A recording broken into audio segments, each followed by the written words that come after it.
happening there or something happening in that picture. So that's called focused imagery.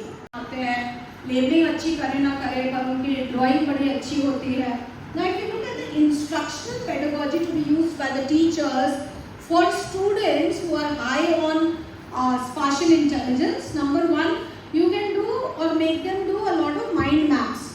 Mind map ये नीचे वाली picture है, जैसे ये टाइम का माइंड मैप है, टाइम मैनेजमेंट का. माइंड मैप एक टेक्निक होती है. अगर आप फर्दर इसके बारे में जानना चाहें तो आप गूगल पे डालिएगा mind maps by Tony Busan.